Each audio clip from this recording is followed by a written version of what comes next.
So I get the pleasure of introducing our next speaker, who is a little bit of a departure from what we've had thus far today. Diane Hardesty is a patient. She is what we refer to as a pre-viver. And if that's a term you're not familiar with, a pre-viver is someone who carries an inherited predisposition, an inherited mutation, but does not have cancer. This is a pre-viver. And the story of a pre-viver is a very powerful one. About a year ago, I had the great pleasure of having Dr. Henry Lynch and Diane speak at the same presentation. And unbeknownst to me, this was the first time that she actually had met Dr. Henry Lynch. And it was like me getting to meet Elvis. So I remembered what an extraordinary experience it was and how incredibly powerful it is to hear the story of somebody who is the pedigree that you have seen time and time again. The family history that we all look at and go, well, if that didn't punch it between the eyes, I don't know what would. That got missed time and time again until the pre-viver in the family was the first person to get tested. Diane's going to tell her story and how compelling it is, and then I'm going to give Diane the honor and pleasure of introducing you to the son of Henry Lynch, Dr. Patrick Lynch. So with no further ado, Diane Hardesty.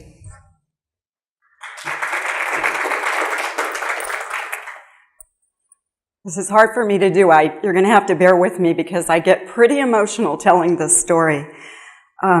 As a patient, I want to thank you for taking your time to come and learn more about hereditary cancer.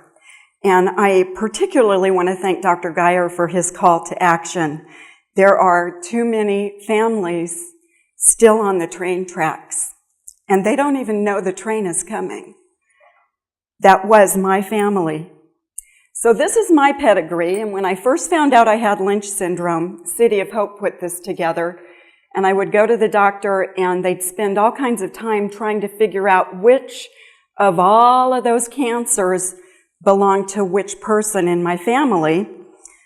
I've had an income tax practice for 26 years, so of course I just had to put it into a spreadsheet. That was easier for me to understand. And I do have a lot of numbers in my presentation because I'm a numbers person.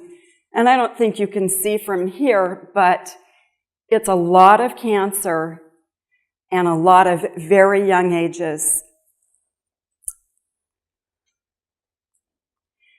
So that we know of, 5 generations of my family have had Lynch syndrome, going back to my great-grandmother. And of this family right here, that's my mom's family. So my grandmother and 4 of her children, 3 of those 4 children grew up to die of cancer, along with my grandma. And this very 70s-looking picture is my family. And 2 out of 4 of us have battled cancer. 2 out of 4 of us have Lynch syndrome. One of my sisters actually had cancer at 30 and does not have Lynch syndrome, so that's kind of interesting.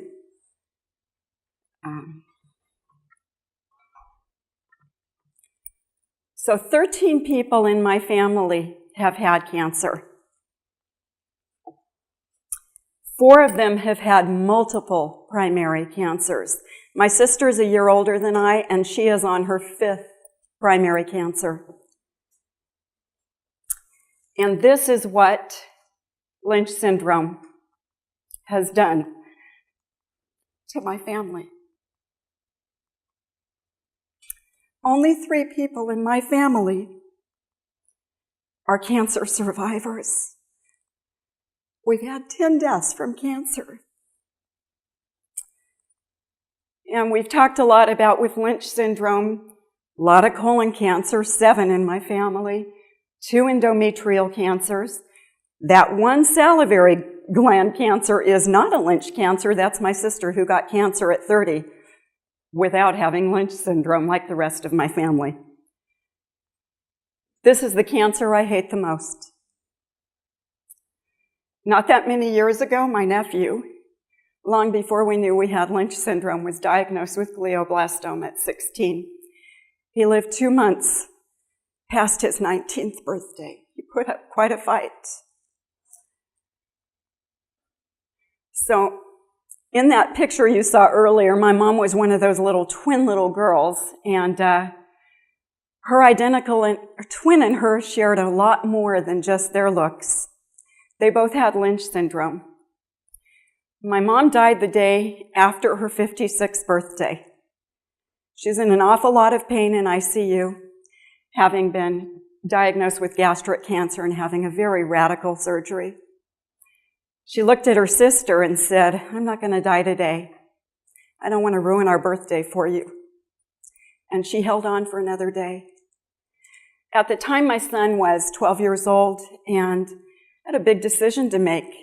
I wanted to be with my mother, but I didn't know, what do I do about my son? I don't want him to see somebody die. I don't want to see somebody die. But we had a good friend who's a hospice chaplain, and she said, Chris is old enough. You need to let him decide. So I went to my son, and I said, Grandma's probably going to die today, and I want to be with Grandma, and I think you're old enough to make that choice, and if you don't want to be there, you can wait with other family members in the waiting room. And he said, Mom, doesn't matter what we want, we need to be there for Grandma. So at 12, my son watched my mom go to heaven.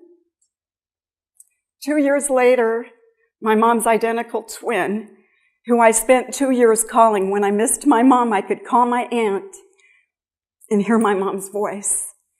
And she lost her battle with her 4th primary cancer 2 years later. This is a picture of my grandmother, my mom, me, and my son. And my grandma was the first person I ever knew who had cancer. At 37, as a very young widow, raising 4 kids, she was diagnosed with colon cancer. And she lived for 50 years with an ostomy. And when I consider that at some time in the maybe near future, that might be my path, I just think, well, if Grandma could do it, I sure can. She did it for 50 years. And another thing that I didn't say about my mom being 56 and dying the next day, I'm going to be 56 on Monday. That would be like, I only have 4 days left. Was way, way too young. So, yep, I do like numbers, and I don't like this number. That is the percentage of people in my family who lost their battle with cancer. But this is my favorite number, even though I've had it written as a word. From the time that we have had Lynch syndrome testing and diagnosis, that's the number of deaths in my family. So the first 3 cancers in my family, my great-grandma was 45 with colon cancer. Think about Dr. Geyer's presentation here. The next generation, my grandmother has colon cancer at 37.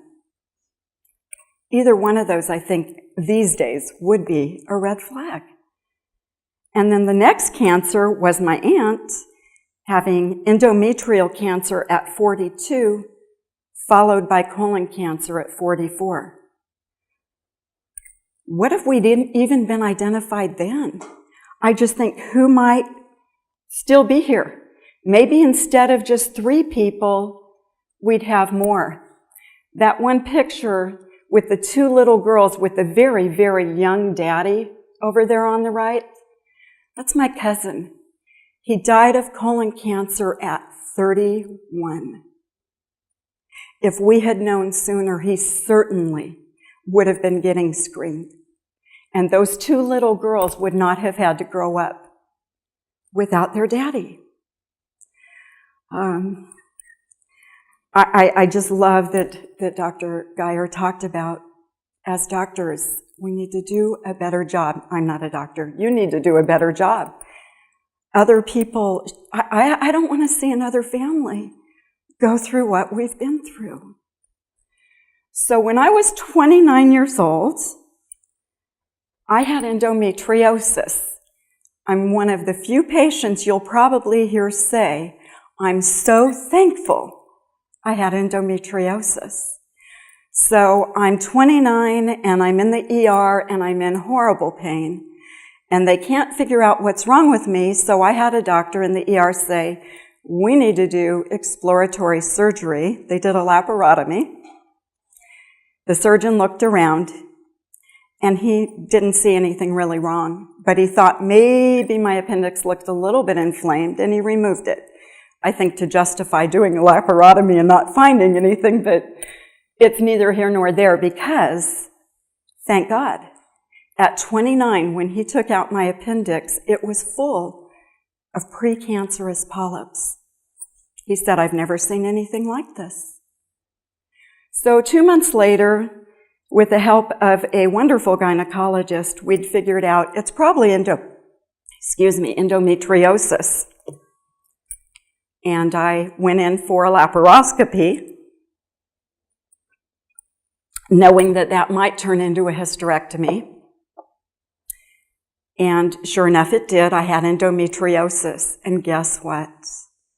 My uterus was precancerous too. Very, very thankful for endometriosis. It may have saved my life. So when I was 30, my cousin died of colon cancer at 31. And I started having annual colonoscopies. Yay me. At this point, I think I've been scoped about 40 times. Because when I was 34 and my mother died of gastric cancer, we added annual EGDs to my annual colonoscopies. And when I hear people complain about the prep, it's like, oh my gosh, you don't even know how many times I've had to drink that nasty stuff. So this is a really interesting number to me. I've been in an HMO, and I'm getting scoped every year because of my history. And every year I go to a new GI doctor, and I have my history with me. That's why we're doing this. And in my heart, I know this has to be hereditary. Nobody says anything. Until finally, after my nephew had passed away, I went to a new GI doctor, and she said, I think your family has something called hereditary non-polyposis colon cancer. And I'm really glad that we get to say Lynch syndrome now. It's way less a mouthful. And I think it's more accurate because it isn't just about colon cancer. Certainly not in my family.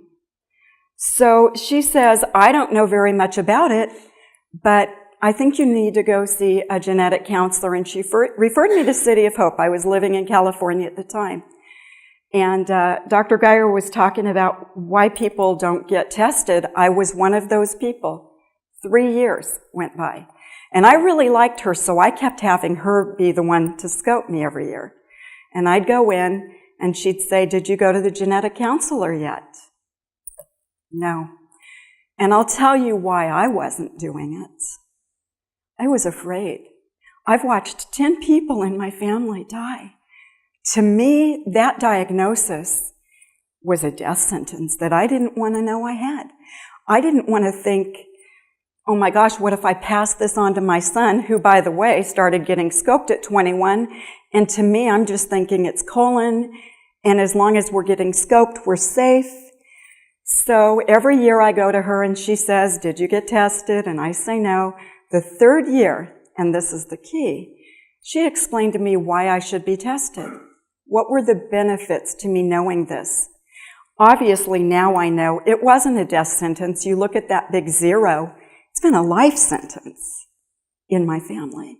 But I didn't know that then. So she said, Diane, the reason we're scoping you every year is we're assuming you have this. So if we find out you have it, not a lot's going to change. We're going to keep doing what we're already doing. But if we find out you don't, we're going to quit scoping you every year. Don't you think I ran to the genetic counselor? And sure enough, I have Lynch syndrome. I'm so thankful that she convinced me and that I get to call myself a pre-viver. And by the way, National Pre-Vivers Day is actually October 2nd. I misspoke earlier. And I'm hoping to continue celebrating that every year as a pre-viver.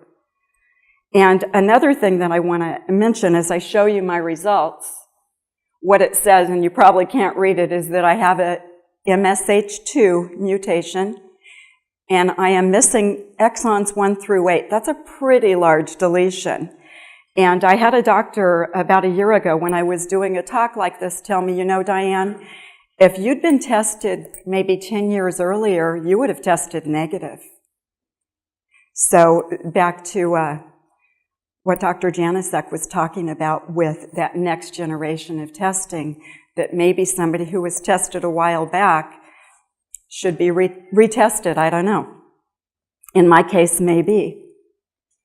So this is a really interesting number to me. I have Lynch syndrome.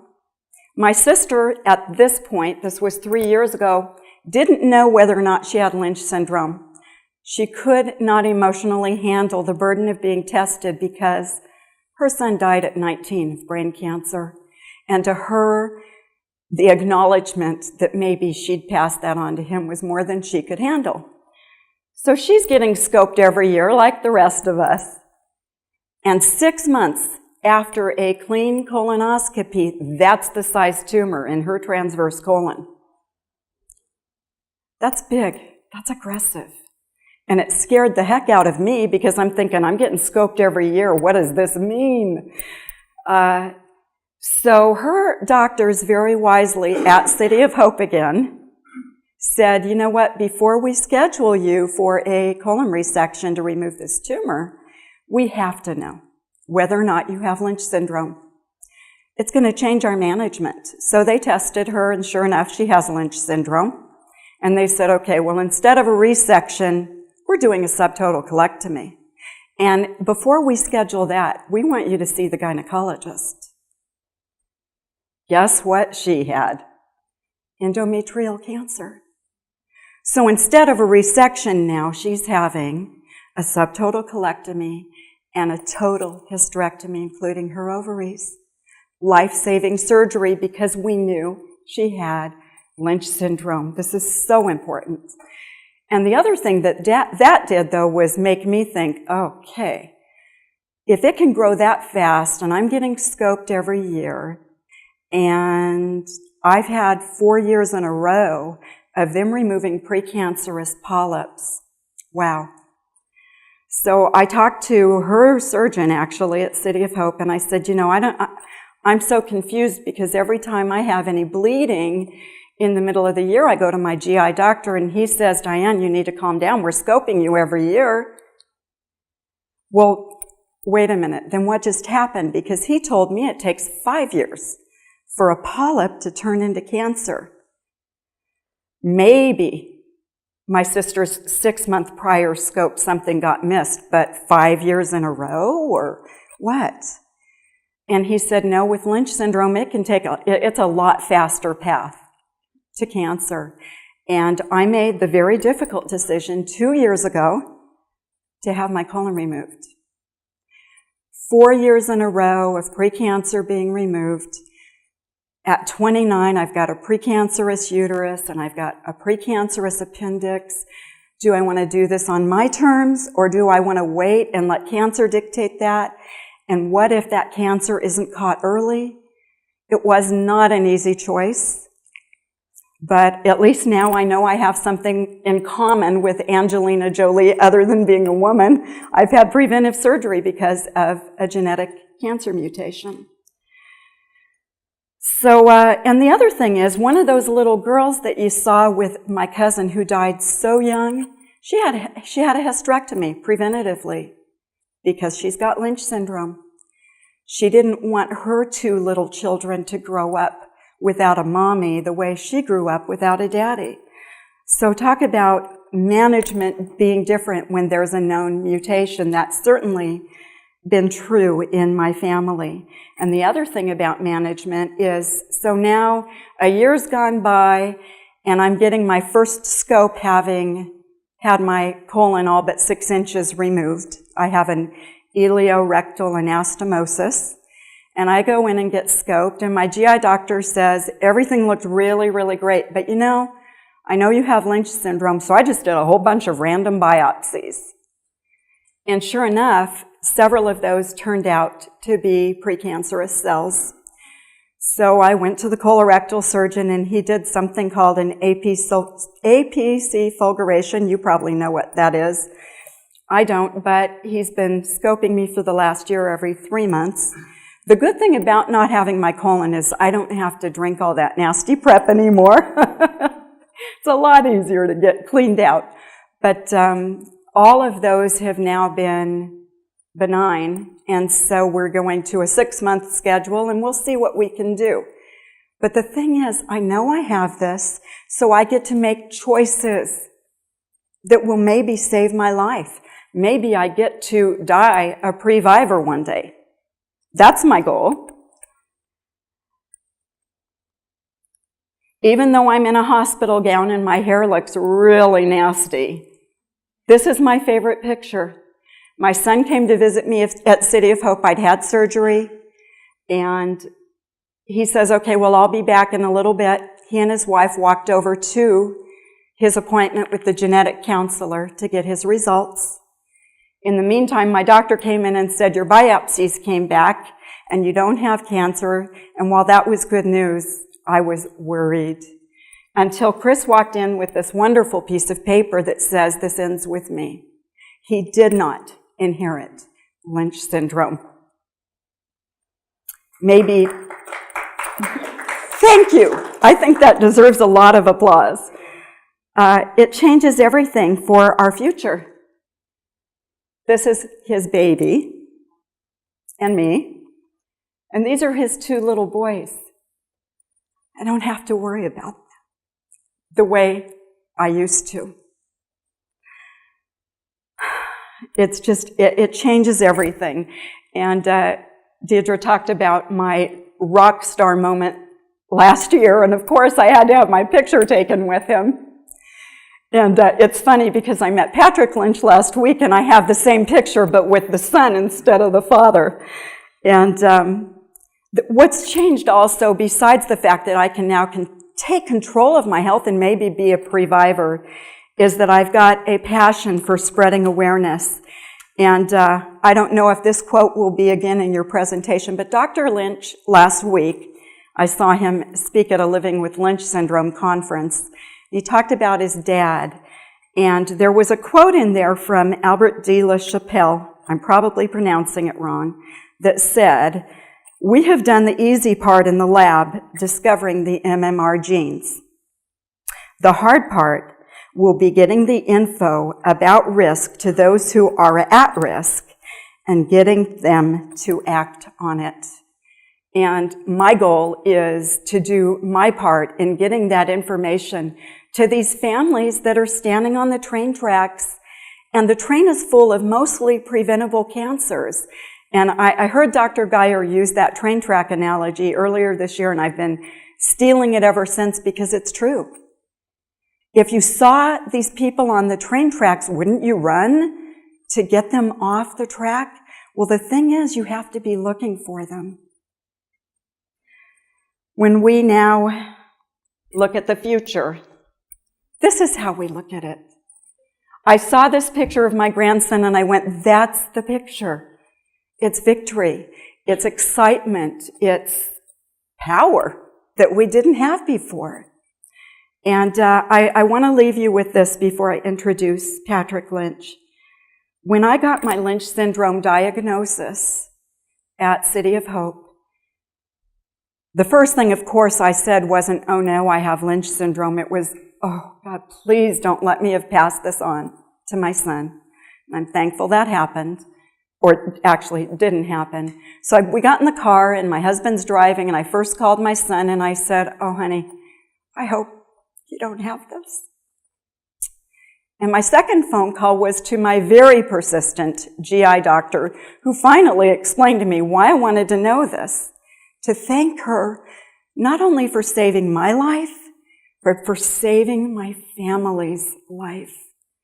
And you all have that opportunity to be that hero for that family. Or like in Dr. Geyer's case, many families that his practice has identified.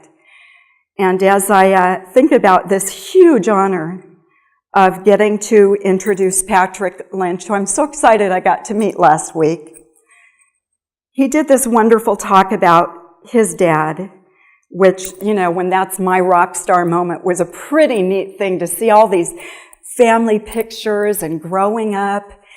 And the picture that really stood out to me was a picture of his dad holding him on his shoulders.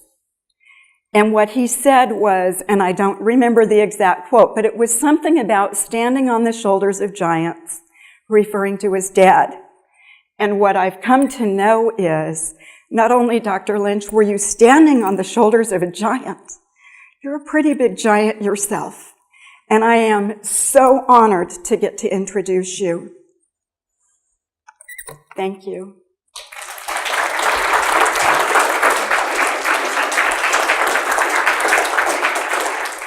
All right, good. Well, that was a wonderful and moving story, and actually raises a few things that I wanted to, well, I'll get to those later. First of all, I just want to say it's wonderful to be here in Arizona.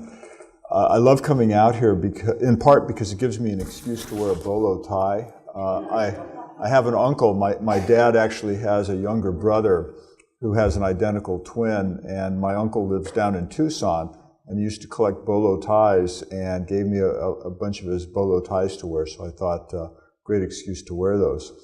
One other personal comment, I was up at the program put on, series actually, that the Mayo Clinic has put on for the last several years, mainly for patients with, and I tend to use the term HNPCC because I have personal reasons for being uncomfortable with words like Lynch syndrome, so I'll sort of use them interchangeably. But I was really moved to see the level of advocacy that seems to be growing in HNPCC. It does not rival what we see in hereditary breast and ovarian cancer, which I think is regrettable. Dr. Janicek was talking about being, I think the term was pissed off that Angelina Jolie did not take the opportunity to make a statement about the importance of ovarian cancer as part of HBOC syndrome. And I think that I feel about the same way regarding the discrepancy between the amount of attention devoted to HBOC and HNPCC, because as Dr. Geyer said, the frequency is almost identical. It's just quibbling over the difference in frequency between HNPCC and hereditary breast ovarian cancer on the one hand, but at our institution and probably just about every place in the country, the rate of referrals of women with suspected HBOC and of testing for that is probably 8 to 10 to 1 relative to the proportion of patients with familial colon cancer that get referred. The good news is that our detection rate for mutations, and I'll get into this, is actually a lot higher because we actually have some very good tools to use in the case of HNPCC that don't exist in hereditary breast ovarian cancer. One other last personal note before I start. The date, 21 September, is kind of important. It was my mother's birthday. She would have been 89 today. She died about a year and a half ago, almost exactly a year and a half ago. And it's been very difficult for us to get through. So this marks a number of anniversaries, and I'll be talking almost exclusively about HNPCC. I certainly could have talked about things like familial polyposis, and I appreciated Dr. Geyer's comments about the fact that in familial polyposis, the attenuated form really seems almost to be the more prevalent one in certain practices. But I'm not really going to talk about that, but if anybody has questions about that, that's probably about half the work I do is in familial polyposis. But But there are some important anniversaries really around HNPCC, Lynch syndrome. This is a special issue of familial cancer, which is essentially the key journal. It's probably not one of the really high impact factor journals, but it's a journal that is sort of the captive to some extent of the International Society for Gastrointestinal Hereditary Tumors. And so Hans Vossen, who I'll talk a little bit more about, who's the editor of that, put together a special article, a whole issue on HNPCC this year. It's got a lot of great stuff in it. And this marks the 100-year anniversary of Worthen's original article on HNPCC, a family in Michigan with a lot of endometrial cancer. What was interesting about this family, it was mentioned that there were some identical twins, but they didn't have the exact same age or even the same distribution of tumors. So things are a little bit different from person to person, and there certainly are some environmental factors that almost certainly are brought to bear, because if you look at this original family G of Worthen, in the earlier generations, over 100 years ago, there was a lot more stomach cancer, and we just don't see stomach cancer nearly as often. It does happen, but just as stomach cancer has decreased in the general population, it seems to have been decreasing in HNPCC. So this was the original family of Worthen, published in 1913, 100 years ago. And actually, this was really one of the key families that my father got started in the 1960s when he developed an interest in this particular condition. He actually went to Michigan and got a lot of the records together on this family. So just a brief historical perspective. We knew about the importance of familial polyposis probably by 1900, but it was only in, as I mentioned, Worthen and actually some other publications in the French and German literature by the 1920s, simply describing families with constellation of colon, stomach, endometrial cancer. But really it was only starting in the 1970s, really, maybe the 60s, but 1970s, that Henry Lynch and Ann Crush, who went on to run the polyposis registry at Johns Hopkins in Baltimore, really started pulling this together as a clinical syndromic entity and describing some of the other features. I was fortunate enough in the mid-1970s, mid to late 1970s, to actually be part of that team and was involved in describing some of the importance of the excess of right-sided colon tumors. And back in the 1970s, colonoscopy was not as widely prevalent as it is now, and so recommending doing a total colonoscopy on patients for colon cancer risk was actually rather novel in the 1970s, and it actually took a long time to be taken up by practitioners. And we described the association between Muir-Torre syndrome. It was actually sort of a fun historical undertaking. At that time, there had been several case reports of individual patients with sebaceous skin tumors who also had visceral cancers, colon and others.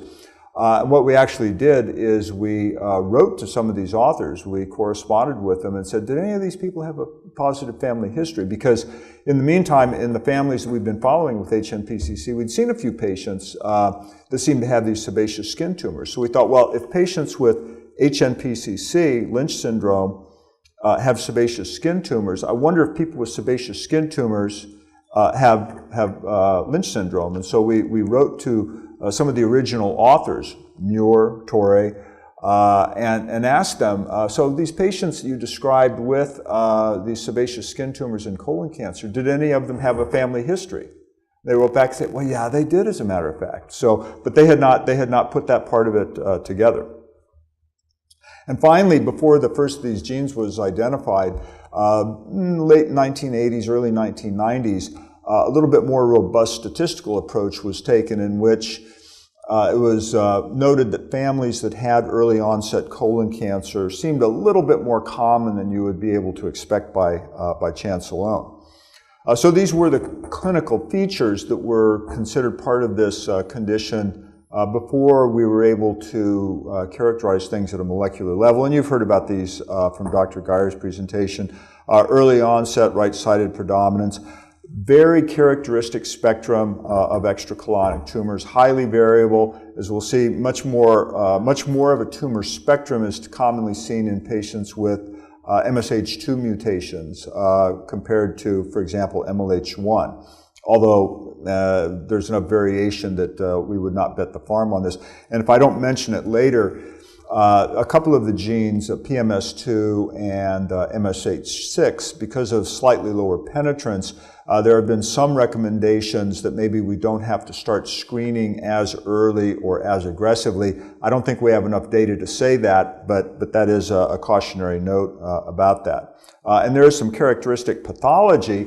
And again, some of this characteristic pathology actually antedated the discovery of the first genes. My dear friend J.P. Mecklin from Central Finland, working with his mentor Heikki Järvinen in Helsinki, described people from these families as having very poorly differentiated tumors. So that's kind of an odd thing right there. These people have very poorly differentiated tumors, and yet paradoxically, as Dr. Geyer mentioned, better survival. We don't usually think of poor differentiation as a feature of improved survival, but at least in these patients it does. And they're poorly differentiated but tend to be diploid.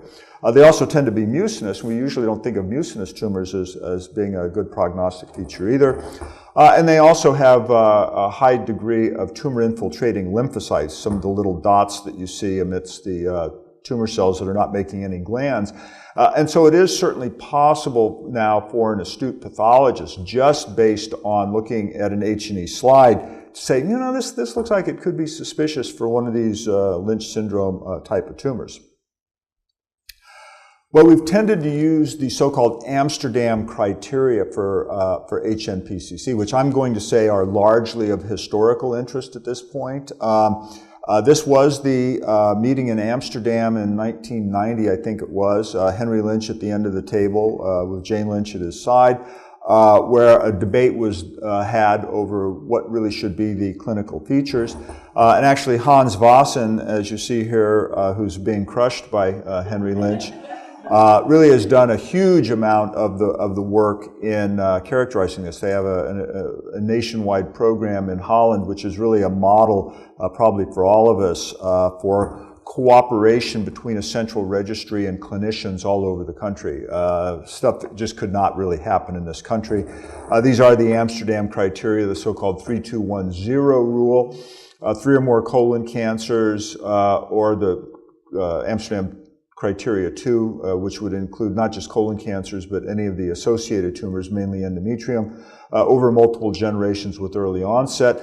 And one that's often overlooked, the 0 part of it, 0 cases of polyposis. And this tends to be overlooked, but there certainly can be some overlap. One of the surgeons, Matt Kalady from the Cleveland Clinic, at a meeting in Australia just a couple of weeks ago, indicated that non-polyposis may be a little bit of a misnomer because, as was just mentioned, patients with HNPC certainly can have adenomas, whether singly or multiple, and certainly can over a lifetime develop a polyp count that can start rivaling that of attenuated FAP. And so I think it is important for the clinician, certainly for the endoscopist or colorectal surgeon, to always entertain attenuated FAP as part of the differential diagnosis of FAP. And one historical comment that I'll make about Henry Lynch, although he got a lot of these things right, and I still like to give him a hard time about this, back in the 1980s when we followed families that had just a modest number of polyps, he said, well, they have to be either HNPCC or they have to be some other condition that's not really identified because people with FAP always have thousands of polyps. Well, but these were families that actually turned out later on to have attenuated FAP. So the polyp burden can be very, very modest in attenuated FAP and can be somewhat substantial in HNPCC. And it, as an endoscopist, and that's what I do 3 days a week is GI endoscopy. They're honestly, and I consider myself an expert on this. I've probably seen as much HNPCC as anybody in the world. I've probably seen as much FAP as anybody in the world. I see cases where I can't tell which one it is. So we have to work them up appropriately. So this was a comment that was made by an epidemiologist in the late 1980s. I won't name him, but I would tend to rub this in. He said, because colon cancer is common in familial aggregation, can predictably happen by chance alone. And we wonder if some of these so-called familial cancer syndrome X cases possibly are chance alone, hard to say. He said that there's probably no such entity as inherited colon cancer in the absence of multiple polyposis. So the vindication for what we now know as Lynch syndrome or HNPCC came in 1993 when Päivi Peltomäki, pictured on the right, working with her colleague on the far left, Lauri Aaltonen, in Albert de la Chapelle's lab, established linkage between one particular locus and what eventually came to be known as the MSH2 locus. If you hang around in a certain field long enough, you get all sorts of interesting personal vignettes about people. So I'll just digress for a second. Lauri Aaltonen, on the far left, one of the smartest people I know, he actually did a lot of the work identifying this linkage. Even you see the little asterisks. A lot of people don't recognize that they really worked jointly on this, but he was the one that actually described the phenomenon for the first time of microsatellite instability that they called the so-called replication error phenotype at the time, and he was the one that actually discovered the importance of microsatellite instability in HNPCC. But the interesting story about Lauri Aaltonen, I was having dinner with him once at one of the International Society of Gastrointestinal Hereditary Tumors, the Insight meeting, and he was telling me about, and this has nothing to do with HNPCC, it's just an interesting story, that when he was in the Finnish army for a few years, he was actually the doctor taking care of the Finnish Navy diving team. But since he was in the army, they somehow loaned him out. And he was telling me about basic training in the Finnish army. And basically what basic training in the Finnish army amounts to is learning terrorist tactics to be employed against the Russians when they come across the border in their tank. Because the only thing that a Finn really ever has to worry about from a military standpoint is the Russians coming across the border with their tanks. And he was telling stories about how they learned to develop improvised explosive devices, just like in the Middle East, to blow up the Russian tanks when they came across the border. So this mild-mannered guy that discovered microsatellite instability would have been a terrorist if he had had the chance to do that. So sometimes, when you hang around with some of these people, you really get some interesting stories. He didn't use the word terrorist, but I mean that's just what you would have to do if the Russians came across the border in their tanks, right? I mean, what else can you do? Anyway, so what mismatch repair involves, just there was some comment about people not really understanding microsatellites very well. For those of you that aren't familiar with this, because the reason I digress into this is that evaluation for microsatellite instability or use of immunohistochemistry, a surrogate for it, is really of central importance right now. There are other approaches, and I'll talk about that, but it really is of central importance in working up a patient with suspected HNPCC. So understanding what it's about is kind of important. Microsatellites are small regions within a variety of genes that involve multiple repeat segments, maybe a polyadenine tract, AAAA or GGG, or it could be a dinucleotide, AT, or higher order repeats. But they're highly polymorphic, and so a given gene that you inherit from your dad may have a repeat sequence of 10 AT repeats, but your mom in the same gene might have 15. And so those two alleles, one with 10 repeats and one with 15, can easily be distinguished on an electrophoretic gel.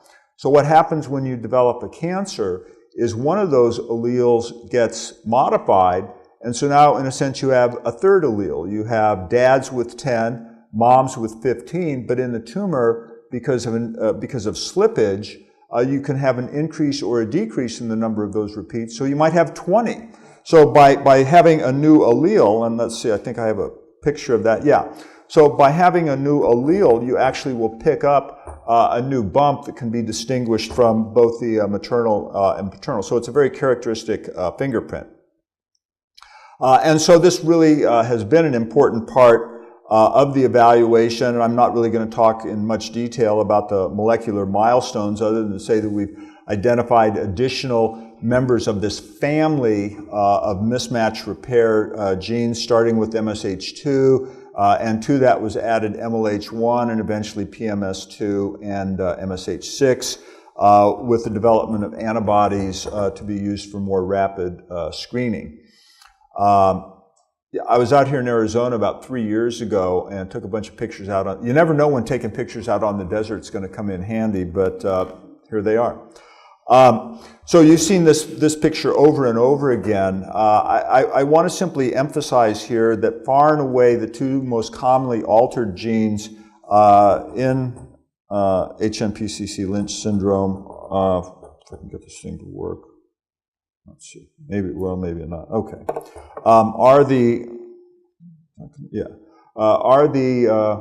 Maybe that's going to work, maybe it's not. Okay. Are the MSH2 and MLH1 genes, with PMS2 and MSH6 very uncommon. We talk sometimes about a fifth gene, and that is EpCAM. EpCAM is not really a mismatch repair gene, but it's just upstream from MSH2, and when it's mutated, it inactivates MSH2, so to that extent, it acts like a mismatch repair gene. I want to emphasize one other factor that we don't touch on nearly enough. It's been touched on today, but I think is really kind of an important thing to be aware of, is that within the group of families that clearly have HNPCC based on some of the tumor characteristics, at least a third, and that's an optimistic, hopeful number, but that at least a third of the time we never do detect a mutation in people that we suspect have HNPCC based on the presence of Amsterdam criteria, based on loss of protein expression of microsatellite instability.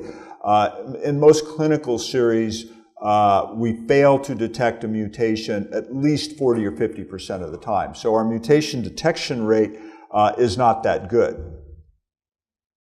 So the tools that we really rely on in working up these patients, you've heard a lot of talk about automatic testing, or I tend to use the term universal testing, because it's not really automatic until you do it. But I think that is probably a reasonable interchangeable term. You can use these interchangeably. You can either do a PCR-based microsatellite assay of a tumor that will show a pattern at the top.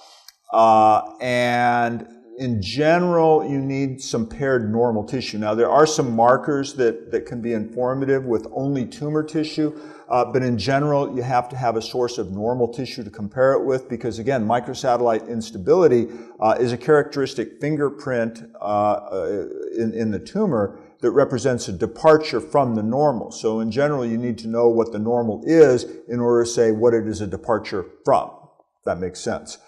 What's a lot easier for most people to understand is the immunohistochemistry. We have a pathology conference every week. We look at slides. Most doctors are used to looking at some pathology. And the stuff at the bottom just seems to make a lot more sense. On the left, we see normal retained protein for, in this case, MSH2-associated protein, the nice brown immunohistochemical pattern on the normal tissue on the left. And in the cancer tissue on the right, because of loss of heterozygosity, we've lost expression. So we fail to express one allele that's mutated because we inherited that altered allele from our affected parent, but we still express some protein because we have a normal allele from our other parent. But when we develop an HNPCC or Lynch syndrome-associated cancer, we lose expression even of the normal allele, and we don't have any protein expression. So one of the advantages of immunohistochemistry, aside from the fact that it's more easily understood, many more labs can do routine immunohistochemistry that don't necessarily have a molecular pathology laboratory, but also importantly, it pinpoints the underlying gene of interest. With microsatellite instability, you simply know that there may be an HNPCC tumor, but you don't know if it's MSH2, MLH1, MSH6, PMS2, or EpCAM, whereas the alterations in the immunohistochemistry can point out to you which is the likely mutated gene, so you can be a little bit more selective when you do your very expensive mutational testing. So unless we do universal testing, which I'll come back to in a second, it was certainly not everybody has a high probability of having HNPCC Lynch syndrome. So the question is, well, who does have a high probability of it? So do we have clinical characteristics? Do we have features that we can use to select the patients that are most likely to be informative? And so a consensus panel was put together in the late 1990s. Miguel Rodriguez, my surgeon buddy that I work with at MD Anderson, was one of the key people involved in developing these Bethesda guidelines, which were, what are the clinical characteristics that are most likely to predict somebody as having HNPCC? The first and most important was early age of onset, multiple primaries at any age, colon cancer with so-called MSI histology, the tumor-infiltrating lymphocytes, poorly differentiated mucinous, et cetera, at an early age, or positive family history. So for a while, these have been, in fact, these have been part of the NCCN guidelines that I'll be emphasizing quite a bit. So this was last year's NCCN guidelines. Actually, they've been the guidelines for about the last 5 years. And so basically it said if looking at a particular patient, ideally a cancer patient, in the family and in that patient, do we see features of the Bethesda guidelines? Is there a dominant pattern with early onset and multiple primaries? And if so, if there's tumor available, we should go ahead and do tumor-based screening. And so these have been the guidelines. And again, the lawyer in me says, hey, if you got a patient that meets these guidelines and you don't do this, well, you violated the guidelines. These sort of define a standard of care in many people's estimation. But if there's not tumor available, and that commonly happens, you may have a very young patient that's not developed cancer yet, not even an adenoma. And I'll talk in a second about can adenomas be informative. Yeah, my dad had colon cancer, but he was 60 and it was 25 years ago and the blocks are no longer there. So there are techniques similar to some of the BRCA-Pro and related models that can be used to predict likelihood of a mutation even if you don't have tumor. But commonly there's not colorectal cancer tissue, and as I'll talk about in a second, you can use other types of tissue. So this is a slide I made for the Texas Society for GI Endoscopy several years ago. GI endoscopists tend to be kind of the forgotten people in all of this. And this is, I think, been touched on. I think Dr. Geyer mentioned trying to develop a window of opportunity to think about the planning of surgery. And Dr. Janasek talked about some of the things that piss him off. Well, one of the things that pisses me off is not starting to think about does this patient really have HNPCC or should I be doing MSI testing until the patient goes to surgery. Well, in almost all cases, when a patient goes to surgery for colon cancer, we already know they have colon cancer because we've done an endoscopic biopsy, okay? But if the endoscopist does not have the presence of mind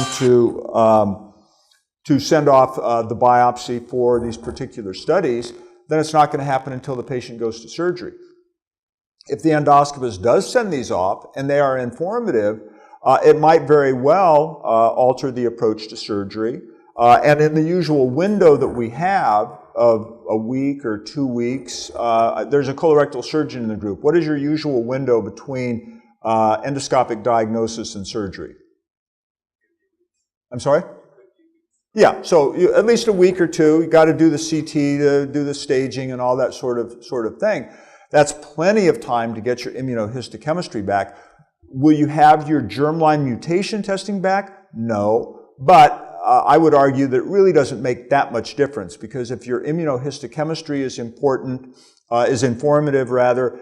You basically know that the patient has HNPCC. I've already said that half the time you're not going to detect a germline mutation anyway, but that doesn't change the fact that they actually have this condition. So the tumor characteristics can actually frame the important issue for the surgeon, even if you don't have your mutational testing back, or even if it's not done, or even if it's not informative. And so I always tell my GI endoscopy colleagues, go ahead and take a biopsy of normal mucosa, because a pathologist may want to do PCR-based MSI, and it's good to have a source of normal tissue. One other comment about GI endoscopists. We're not the sharpest tacks in the drawer when it comes to working these things up. And I'm as guilty as anybody else. So many of our patients are triaged to us. We don't see them in clinic before we scope them. Our history usually is 30 to 45 seconds, something like that. And typically, you know, if somebody shows up for a screening colonoscopy and they're 30 years old, I think, well, why are you here for a screening colonoscopy? Oh, it's because of my family history. Oh, okay. But oftentimes that's about as far as it goes. We don't really dig a whole lot deeper, and I think we should, as a group, be doing a much better job than that. One other thing endoscopists can do is they can potentially work up polyps. So let's say a young patient. Let's say that I've completely dropped the ball in terms of examining the family history. But they were smart enough, and their primary care doc was smart enough to send them for a colonoscopy anyway. And so they're 30 years old, they're a worried well. The only reason they're there is that their mom or dad had colon cancer once upon a time. A story we've already heard. So when I find an adenoma, you know, my first thought is, well, you know, it's not a cancer, and really only cancers are informative, so it's not going to help us. Commonly that can be the case, but there is some data from this study that was a consortium of several centers that adenomas can be informative. Now, this was a series of patients that were known to have HNPCC, okay? So we know that in the case of small adenomas, the thing circled at the bottom, only about 38% of the time did small adenomas show abnormalities of immunohistochemistry or microsatellite instability. But even small adenomas, if somebody has HNPCC, can be informative. And as shown here, large adenomas greater than 1 centimeter are virtually as informative as if there were a cancer. So if it's all you've got to work with is a precancerous adenoma, there are certainly circumstances where it may be appropriate to go ahead and work it up. And here's an example of an adenoma that's got retained protein for one of the mismatch repair genes. But as I said, because the immunohistochemistry can point to the underlying protein that is lost in the underlying gene that's likely mutated, here we have MLH1 protein being retained on the upper left, and here we have MSH2 protein being lost, indicating a high probability that this patient has an MSH2 mutation. Then we go on to do mutational testing. So any kind of tumor can potentially be informative. We're gratified at our place that we've got some fairly astute dermatologists. We probably get 2 or 3 cases every year from our dermatologists of patients that were just in a skin screening program that are found to have a sebaceous adenoma or sebaceous carcinoma. Our dermatologists don't wait for us to do anything. They go ahead and do the microsatellite studies in immunohistochemistry on the sebaceous skin tumor. They identify the characteristic abnormality, and they're already teed up for us. They send them for genetic counseling and mutational testing and their other colon and related surveillance. I'm going to be kind of getting into my perspective on universal or automatic testing. This is data from Heather Hampel, who works with Albert de la Chapelle, now in Ohio State. They had a large, and this is not the only study of this kind, but it's fairly recent and fairly comprehensive. They took all the colorectal cancers in the greater Columbus area over the span of a year or two. They had over 500 such cases. They did immunohistochemistry for all the usual suspects of the mismatch repair genes. When they had MSH2 loss, They knew that they probably had HNPCC and went ahead and did sequencing. But, and this is an important factor, and I'm going to kind of walk you back through this for those of you that are not really on top of this in a second. But when they had loss of MLH1 protein, which was far more prevalent than loss of MSH2, they went ahead and did a methylation assay. So as Dr. Geyers touched on, the vast majority, if you take all comers, so let me back up. If you carefully select your population, if you limit your attention to people that are very, very young at diagnosis, those people probably do have HNPCC. But if you want to catch all of the cases, even if they don't have a strong family history, you need a much more expanded perspective, perhaps even a willingness to test everybody. When you test everybody, though, you'll discover microsatellite instability 12 to 15% of the time, and 80% of those or more, 80 to 85% of those are not HNPCC. So I want to emphasize that finding microsatellite instability is absolutely not synonymous with having HNPCC, okay? But when you find, for example, microsatellite instability in a 65-year-old woman with no family history, do we want to rush off and do mutational testing? No. Number one, the genetic counselors don't get much out of that because these people wind up having uninformative testing. But more importantly, there are steps that you can take with your friendly local pathology group. There are steps that you can take to identify and exclude the cases that have sporadic, non-familial, non-HNPCC microsatellite instability and not, in a sense, waste the time of the genetic counselor. And that's by simply doing an assay for methylation of the MLH1 promoter. And BRAF testing, which is widespread amongst the medical oncology circles. BRAF testing, which is not mentioned in this slide, is virtually a surrogate for methylation testing, and that can identify virtually all of the sporadic cases. Again, one of the other important things that came from Hampel's study is even in the most informative cases. So I think most cognoscenti of HNPCC Lynch syndrome would say that a colon cancer that loses expression of MSH2 protein is in essentially all cases an example of HNPCC. In fact, Stan Hamilton, our chief of pathology that's done a lot of work in this area, says you've essentially done a genetic test. When you show loss of MSH protein, that's essentially synonymous with the diagnosis of Lynch syndrome. And it doesn't really even matter, at least for management of that patient and diagnosis of that patient, it doesn't even matter if you identify an underlying germline mutation. Sure, a germline mutation is critical to doing predictive testing in other members of the family, clear enough. But in terms of making the diagnosis, the abnormal immunohistochemistry can be an endpoint in itself. The problem is that even when you have that best case scenario of loss of MSH2, in this particular series, they only found a mutation, an underlying mutation, about half the time. So the genetic counseling community and the clinicians working with them have to be very, very cognizant of the limitations of mutational testing in this population, just as they are in BRCA. So let me just take a very schematic way of looking at this, just to kind of look at it a different way. So if we take the population of all people with colorectal cancer, very few down at the early age of the spectrum, 20, 30, 40, somewhat higher proportion of men than women will eventually be diagnosed with colorectal cancer, and it increases with ages, highly schematic. If we look at who has microsatellite instability, and this again reiterates some of the things I've already talked about 12 to 15% of the total will have microsatellite instability. You'll be overrepresented at the earlier end of the spectrum somewhat, and these are going to be the cases of HNPCC, but we kind of already know that because they're early onset.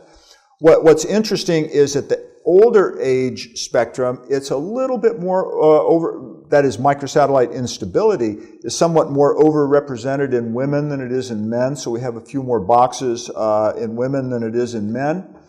But it turns out And again, this is the mix of cases that are HNPCC shown in yellow, again, overrepresented at the early end compared to the older end, that virtually all of the sporadic cases, the ones that are not HNPCC, will show evidence of methylation. So if you're undergoing to do universal testing, and a definite majority of the comprehensive cancer centers in the U.S. now are committed to doing universal testing, anybody that comes in with a new diagnosis of colorectal cancer is going to be screened for evidence of microsatellite instability. Of course, with some of these panels that have already been touched on, I'll mention again, they'll probably be screened for a million other things as well, but they're going to be screened for evidence of microsatellite instability.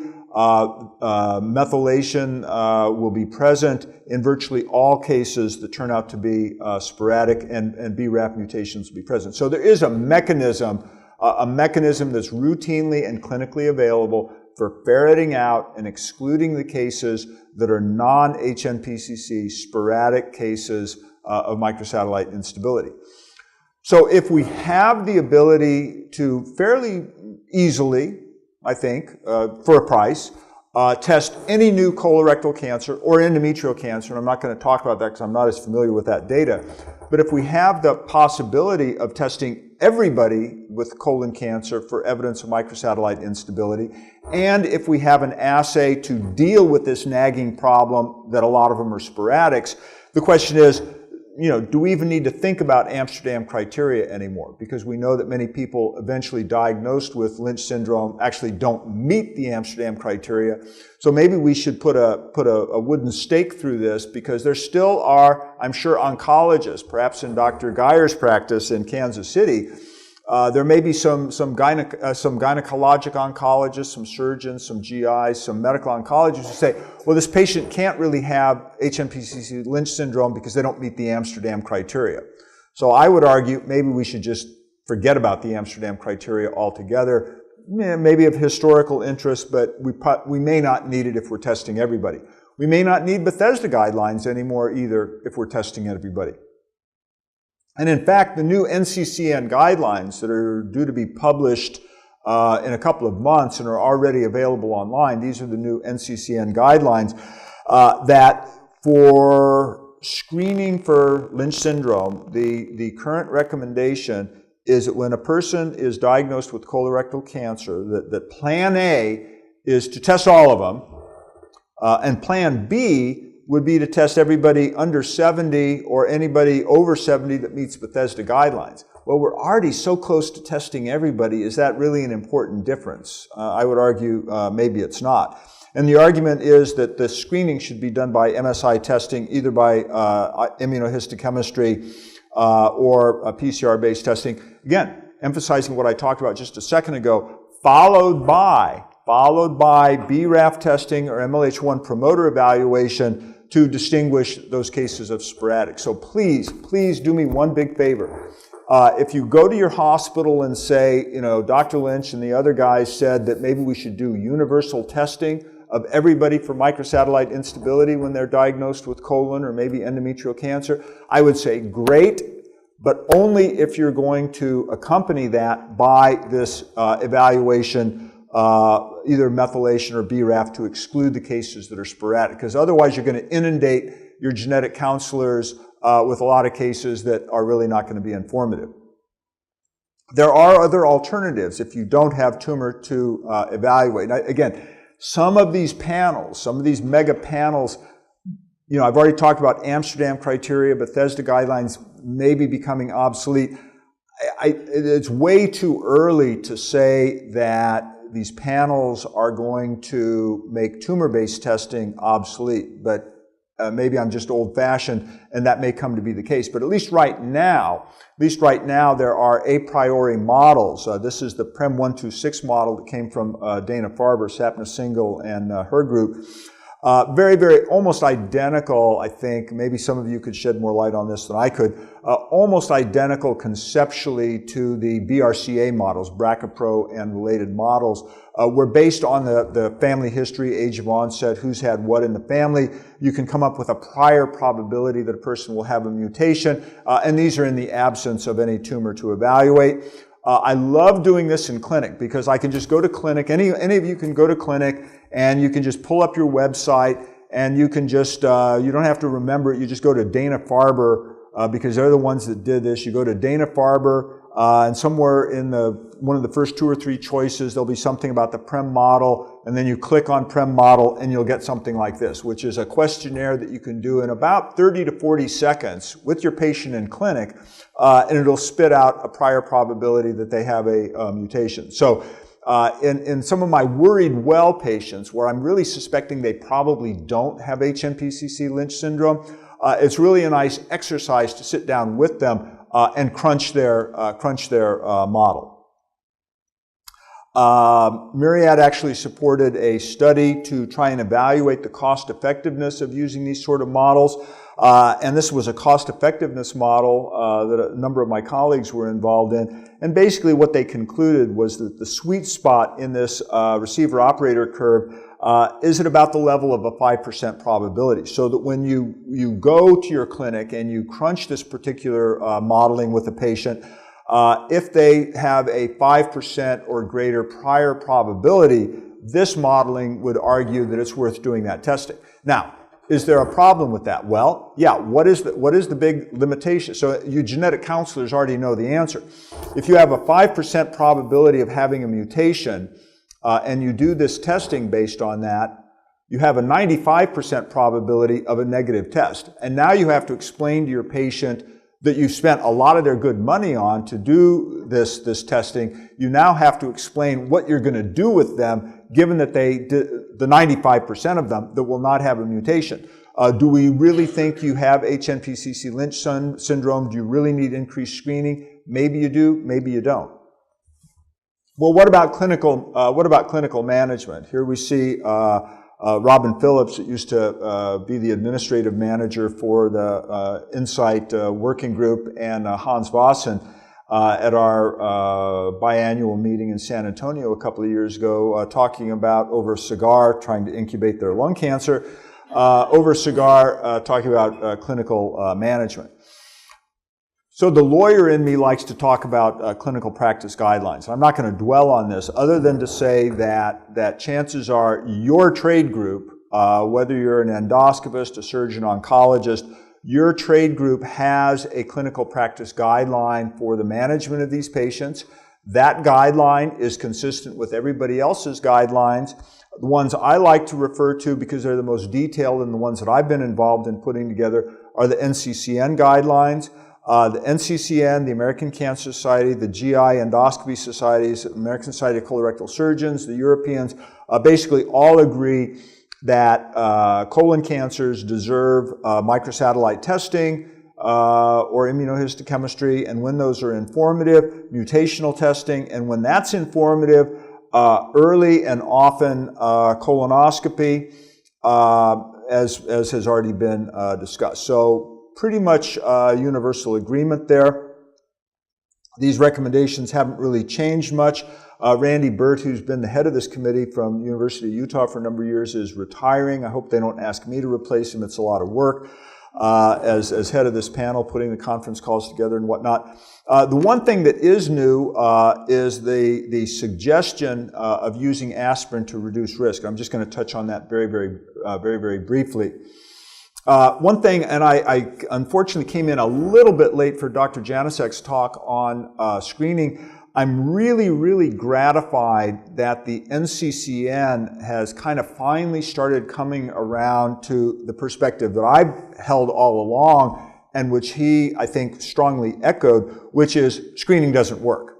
And so in the NCCN guidelines for years, we've had recommendations for transvaginal ultrasound and CA-125. And being a hollow GI viscous kind of guy, I don't know the details of all this, but my understanding is that most of the ovarian screening trials, at least those that have used transvaginal ultrasound, have been singularly unrewarding, with a high rate of false positives as well as false negatives. So there's really no basis, at least for transvaginal ultrasound, as a means for ovarian cancer screening. And Dr. Janicek may want to comment more about that in the high-risk population. Now, for some of the screening of other tumors, I think there's a lot of controversy around stomach cancer screening. In my personal experience, we almost never find stomach cancer in patients with HNPCC. My personal experience is that small bowel cancers and adenomas are a bit more common. We actually had gotten in the habit of doing capsule enteroscopy on these patients. Kind of expensive, reimbursement not that great, but a recent study suggested that most of these small bowel tumors are proximal, and that capsule enteroscopy does not really add a whole lot to a simple long push enteroscopy. So what I do in my practice, I bring these patients in every year or two for a colonoscopy anyway. I go ahead and do an upper endoscopy first, and I use a pediatric colonoscope, and we always kind of josh about this first. Yes, I will do the upper endoscopy before I do the colonoscopy. I'm not going to do it the other way around. You're not going to have to swallow a scope you've just had a colonoscopy with, okay? So one can actually get well into the jejunum routinely with a pediatric colonoscope or an endoscope, and that probably is as good as doing a capsule enteroscopy. Urothelial cancers was mentioned, the renal pelvis and ureteral tumors. And I'm not making this up. Just yesterday, I had a patient come in. Again, we kind of dropped the ball. Known Lynch syndromes, had a couple of different colon cancers, mentioned that he was diagnosed with a urothelial tumor just earlier this year based on gross hematuria. We've gradually been incorporating into our protocol screening for urinary tract tumors that consists of simple urinalysis, because the urologist consultant of ours has indicated that from a screening standpoint, microscopic hematuria is as good a sign of an early uroepithelial tumor as is urine cytology or any other method at our disposal. So if you don't do anything else, a simple urinalysis looking for microscopic hematuria may be adequate, but we tend to do urine cytology as well, and there's a special protein, NMP22, that we do, but hasn't really been validated. None of this has been completely validated. CNS tumors, probably too rare to be worth screening for. Pancreatic cancer, again, if it's occurred in your family, endoscopic ultrasound protocols may be helpful. Breast cancer, again, I think very controversial as to whether breast cancer is really a feature at all of HNPCC, and if so, whether it really warrants any enhanced screening. Another comment about the endoscopy issue. I have had interval cancers happen on my watch, and I do these exams every year or two. I use indigo carmine dye spray, which I'll talk about in just a second. It's really important to emphasize to your patient the importance of a good prep. You have to get to the cecum all the time with the slow withdrawal that's now standard of care anyway. Enhanced imaging, ideally with indigo carmine. I'll comment on some data in just a second. One thing that we don't talk about, and maybe colorectal surgeons that do endoscopy as well need to think about this, but one of the things we don't really talk about is a discussion with the patient, rigorous consultation with the patient about what our follow-up interval is going to be and what we're going to do if we detect a polyp. Endoscopists are always very aggressive in removing large adenomas that we see. My argument might be that in patients with HNPCC, our threshold for going ahead and sending these patients for essentially a prophylactic resection for a polyp that is not straightforward should be lower than it has been to date. But we tend not to have that conversation with the patient. This is what indigo carmine dye spray looks like in detecting small flat adenomas. There is good data, in particular from this German study, showing that use of indigo carmine dye spray, even compared with narrowband imaging, which has kind of become an industry standard, certainly compared to white light, but even compared, as shown here, to narrowband imaging, detects a much higher rate of flat adenomas and hyperplastic and sessile serrated polyps in these patients. I do want to say one thing about endometrial surveillance. One approach that we're very proud of at MD Anderson is a prospective study of combined colon and endometrial cancer screening with Lynch syndrome. And basically what we do is women that have not had a hysterectomy that are coming in for a colonoscopy, we simply arrange for one of our gynecologists to meet us in the endoscopy unit. I usually have the gynecologist go first. They do an endometrial biopsy after the patient's already been sedated for the colonoscopy. They finish in about 5 minutes. We roll the patient over and we do their colonoscopy. The patients love it. This was our study. We've done far more patients than this now. Because they're sedated, they complain of much less pain. When it's combined, they love the fact that it's one-stop shopping and they only have to make one trip and not two. Patient satisfaction, very, very high, as we see here, with less pain perception. And we actually now have some early data from our series of 50 women indicating some pickup of complex and simple hyperplasia and some early cancer. So this probably does have a higher yield, though it's not entirely validated. I'm not going to really talk about the extent of resection when cancer does occur, other than to say that it's very, very controversial.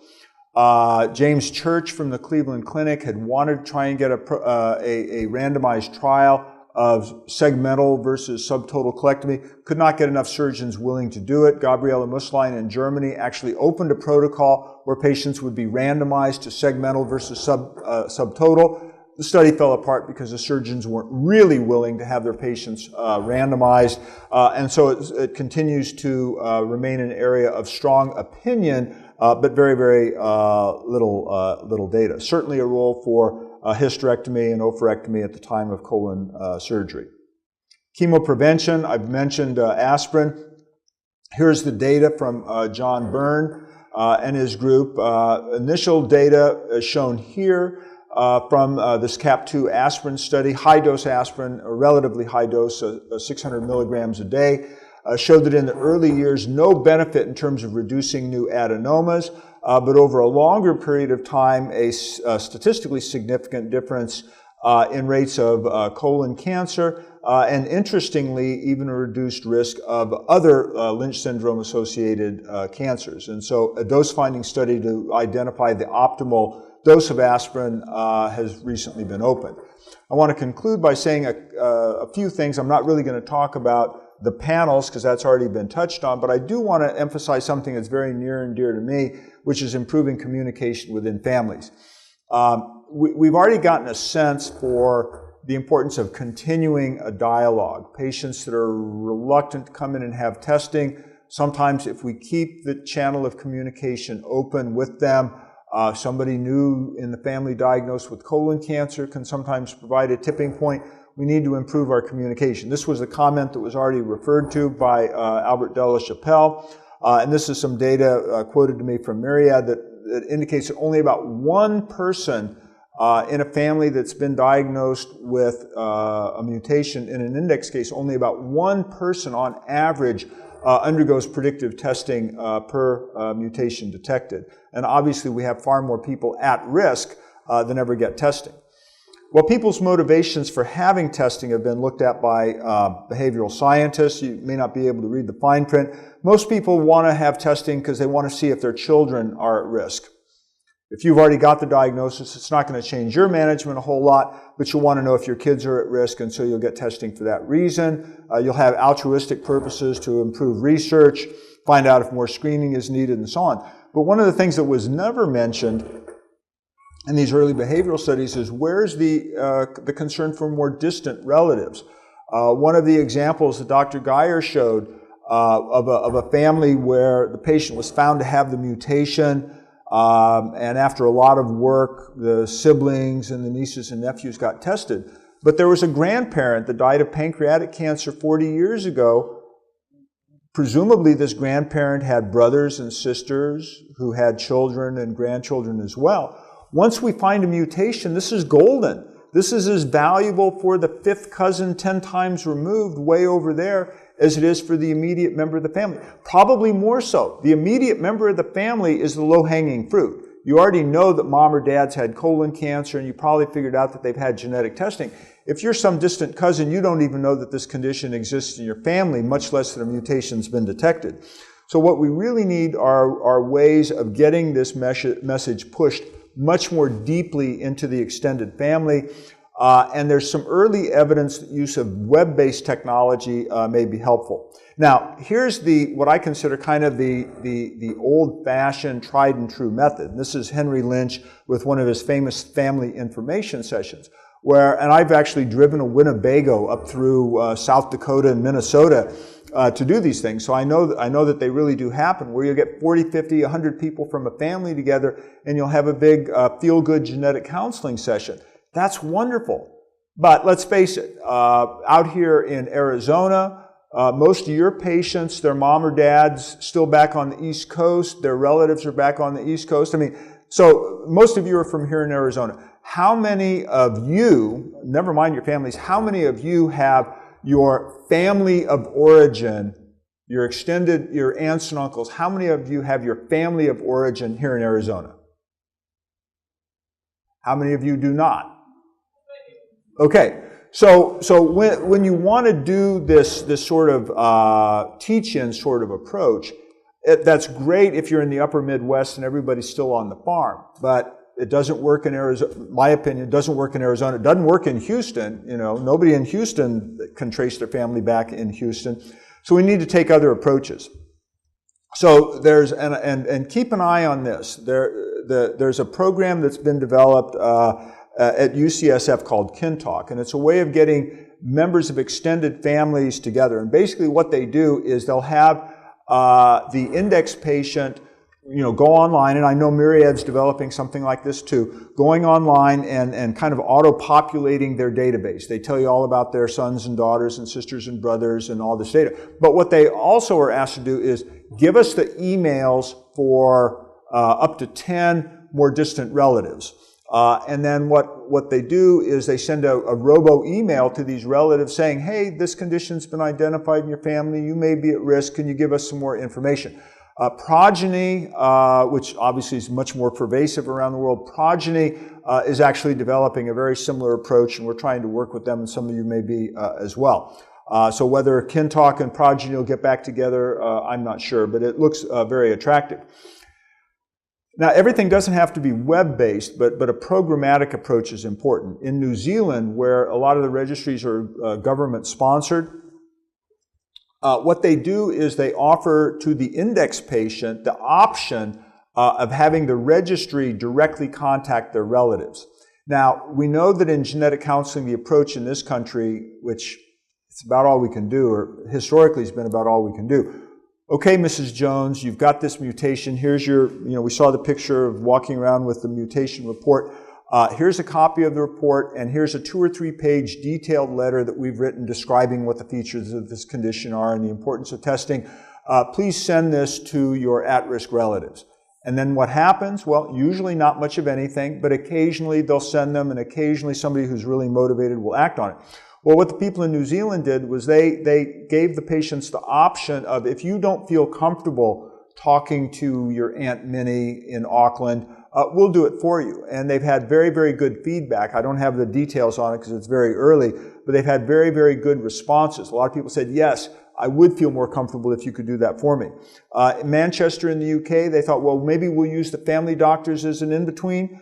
Complete disaster. They polled, they did a survey of primary care providers for their mutation carriers, and most of them didn't know anything about this, didn't want to know anything about it, had no idea, no desire to get involved in the counseling process, and suggested that maybe the registries, the pros should do it. Again, the same in Melbourne, Australia. So I want to close by kind of proposing this approach, whether we use KinTalk, whether we use Progeny, some other homemade approach. Here's an example. So here's Frances Smith. She's found to have early onset colon cancer, has a mutation, typical kind of, very similar to a picture that Dr. Geyer had shown. She gets the standard letter indicating that she's got a mutation and asked to pass it on to her relatives. Her kids get tested. Of course, they're probably going to get tested anyway. Daughter's a carrier, son is not. The only person in the family that's likely to have good information is her Aunt Helen. Well, her Aunt Helen is unaffected. She's probably not a mutation carrier.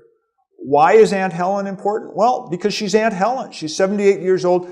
She is the repository of family history information. You know, Frances lives out here in Arizona. You know, her mom moved out here to Arizona 20 years ago, but Aunt Helen still lives back in Pennsylvania, okay? Frances has very limited contact with Helen, but Helen is the matriarch, in a sense, of the family. She's the oldest surviving relative. She's the person that's going to have key information about these other more distant relatives. But unfortunately, if we just give Frances the family communication letter, we don't know if that's ever going to get to Helen or what she's going to do with it. So some of these modern high-tech approaches, hell, everybody uses Facebook, and all we're really talking about here is kind of a structured approach to Facebook where we kind of guide and navigate the patient through the online communication process with their family. So I think within 5 to 10 years, you'll see that this sort of approach is the industry standard. Because all this stuff has already been touched on, I'm not really going to talk about how somatic tumor genetics can drive our understanding of germline stuff, because that's already been touched on. The next-gen sequencing, the approaches to this. I'm not really going to, I'm just going to skip over that. We've already talked about the panels and so forth. I do want to just mention in closing that the American College of Medical Genetics has put forth some very, very helpful guiding principles for how to think about communicating the often incidental results from, what was it, mega panel? What was the term that was used? What was the term? The monster panels? The what? Well, yeah, the Mogambo. That's right. The Mogambo panels are going to be with us. And I think the fact that all three of us independently, commented on this really indicates that this is certainly, if not the way of the future, certainly a way of the future, probably the way of the future. But the American College of Medical Genetics has kind of circumscribed a little bit of the way to think about the ethics of this. They're saying that these incidental reports should be reported to the clinician regardless of age, at least when they're actionable and likely pathologic. It's the responsibility of the ordering clinician to arrange for the counseling, either himself or herself or through a genetic counselor. It's already been touched on. We need to know the limitations of this, get a clinical geneticist involved, and update this information from time to time. So in conclusion, when it comes to HNPCC Lynch syndrome, tumor testing should be at least available to anybody meeting Bethesda guidelines, if not perhaps everybody. If there's no tumor available, we should be ready to use the a priori models and familiar with at least one of them. Genetic counseling is critical. I haven't preached about that, but I'm pretty familiar with HNPCC. I can do the genetic counseling myself. I'm a busy endoscopist also. I don't have time to do the 90 minutes or so of in-depth genetic counseling that a patient needs, but thank God I have genetic counselors that can and do. So please make life easy for yourself and your patients by getting your patients to a genetic counselor if you possibly can. The clinical screening strategies are needed, whether they're based on informative testing or not. The importance of getting genetic risk information out of the extended family. And in the interest of time, I'm going to skip over my case that I was planning to talk about because it's very similar to what Dr. Geyer had talked about. And just for fun, if anybody is really interested in getting involved in this stuff in more detail, and if you go to the World Cup of Soccer next year in Brazil and you get a real good taste of Brazil, the next meeting of the International Society for Gastrointestinal Hereditary Tumors is going to be in Sao Paulo in a couple of years as well, and that could be fun too. Maybe not as fun as soccer, but fun nevertheless. Thanks.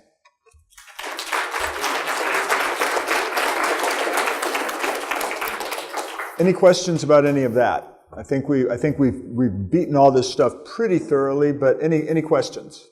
Yes. For patients who are identified with, let's say, endometrial cancer and have undergone the immunohistochemistry and they are lacking expression of M6 protein, and we've gone through germline mutation testing, have not found in the patient, the history not consistent with what we know as Lynch syndrome. Do we follow them in the same guidelines for Lynch syndrome management? Right. So MSH6 can be tricky, and again, since this conference, a lot of it's been addressed to women's issue. Maybe I should have gone into this in more detail. When MSH6 is suspected, say on the loss of, on the basis of loss of MSH6 protein alone, it's known that families with MSH6 mutations have a higher rate of endometrial cancer. There are families with MSH6 mutations where endometrial cancer is actually more prevalent than colon cancer, and the penetrance seems to be reduced. The age of onset for colon cancer may be a little bit later. They may be a little bit more likely to have rectal cancer. So if this were a test question, if you have a patient that shows up with rectal cancer, what may be the most likely gene altered? You know, the answer might well be MSH6. So one can make a presumptive diagnosis of an underlying MSH6 based on the loss of MSH6 protein. So if you have a woman with, and this is my opinion, Dr. Janasek, Dr. Geyer, you may feel differently, but if you have a woman with endometrial cancer and you have loss of staining for MSH6, she has HNPCC. She has Lynch syndrome, whether you detect a mutation or not. Now, there are problems with MSH6 in the sense that they sometimes will not have a microsatellite high picture when you do the PCR-based assay. People with MSH2 and MLH1 mutations and loss of protein staining will almost universally have loss of all the microsatellite markers. But some patients with MSH6 may have a so-called microsatellite low picture, where out of a panel of 5 markers, there may only be 1 altered. So it's not as striking in terms of the microsatellite instability. Also, sometimes the staining can be a little bit patchier.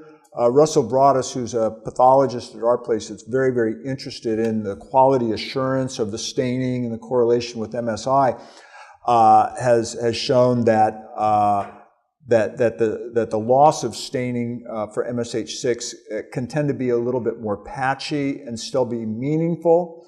And so you have to be very, very careful. The pathologists in the group need to be very, very careful in interpreting the staining pattern for MSH6. But my personal bottom line is loss of MSH6 equals Lynch syndrome, even if the mutation, the germline mutation testing is negative, and that patient should be managed just as if they had had a mutation. The only difference is, and maybe I didn't harp on this enough, the only difference between that patient and the patient that does have a mutation detected is the ability to do predictive testing in the relatives. When you don't find an underlying germ mutation, and this is good for my business, we have to treat all the immediate relatives, sons, daughters, sisters, brothers, as if they're mutation carriers. So they all need colonoscopy, even though we realize that half of them really don't have an underlying mutation. And if we could have found that mutation in the index case and tested these people, we could have excluded from further consideration, just as your son now will not need to have screening. Are you thinking they have like an FCAM equivalent that affects it, or that they just have an MSI phenotype? I mean, what do you actually think? Well, yeah, so if the question is, if we're sure they have HNPCC based on their clinical presentation, the staining pattern with their immunohistochemistry, but we don't find an underlying mutation, what does that mean? We know that in about 10 to 15% of patients, maybe it's no more than 10% of patients with loss of MSH2, the loss is not due to a mutation in the MSH2 gene, but actually in the upstream EpCAM gene. That still only accounts for about an incremental 10% of the mutations in MSH2. So is there an EpCAM equivalent that inactivates MSH6? There certainly can be, but it hasn't been identified. Is there an EpCAM equivalent that inactivates MLH1? Certainly could be, but it hasn't been identified. So one of the really exciting things for the future is what can we do to improve the mutation detection rate for these people who we, at least at this point, are convinced do have Lynch syndrome, but we can't find a germline mutation. Some improvements in ferreting out the variants of uncertain significance, some of the functional assays to characterize the functional significance of some of these variants. My understanding from from talking with the people at Myriad, and it's been corroborated by others, is that when, and anybody from Myriad, correct me if I'm wrong, but the last I heard was that when you have a variant of uncertain significance, and it eventually gets reclassified based on later acquired data, that 3/4 of these variants turn out to be reclassified as harmless polymorphisms. And only about 1/4 of the time does reclassification actually classify them as probably deleterious. And many, many of them stay on the don't know list for a long, long period of time. And so there's a group called the International Mismatch Repair Consortium that is affiliated with this International Society for Gastrointestinal Hereditary Tumors that has a panel of about 40 really good clinical and molecular genetics people whose task it is to grind through this list of variants of uncertain significance to attempt to reclassify them and to at least curate that list of unclassified variants so that we can refine our estimates of which of these variants matter and which don't. But many of these patients don't even get found to have a variant of uncertain significance.